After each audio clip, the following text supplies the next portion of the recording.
Hello guys, andito naman po kami sa Walmart. Ako sa Walmart. Dito naman po ako mag-iikot. Kahapon, nasa Costco. Pilcan sa Montreal. Pilcan. Pilcan sa Montreal. Yeah. Parang Filipino-Canadian. Parang Pilcan sa Montreal. Yes, guys. Ayan si Peng. Oh.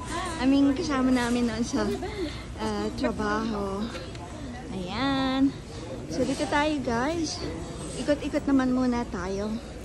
Alam niyo na, Christmas. Kaya, ang makikita natin is mga pang-Christmas stuff. Mga pang-regalo.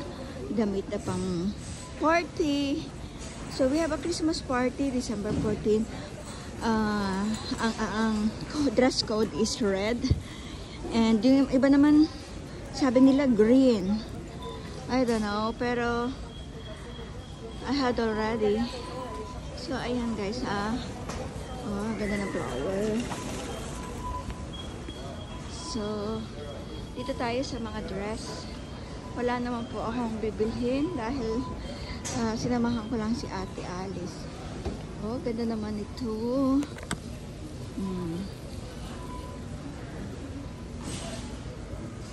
Ikot-ikot.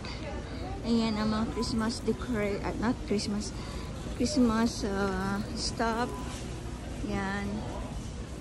Hindi pa rin ako bumibili para sa exchange gift for $25 daw. So, dito lang tayo sa mga damit. Ayan. Mga sale, mga ano, mga pangregalo. Ganoon. Dito na lang tayo sa damit. Tingin-tingin.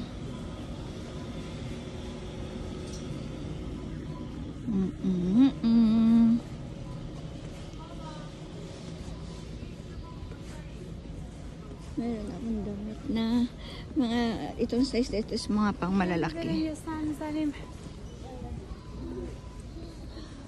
Yan guys, malaki po itong Walmart. Kaya po ikot-ikot lang ko. Ano lang po yung maabot ng aking tanaw, ng aking mata. So gusto kong tumingin ng dress. Gusto ko kasi dress. Ayan. Ito mga pang Christmas. Ayan, pang lalaki naman. Yun. Okay guys, thank you for watching.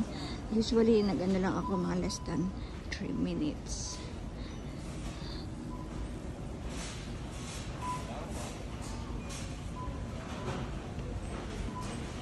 Thank you guys for watching, okay? Thank you.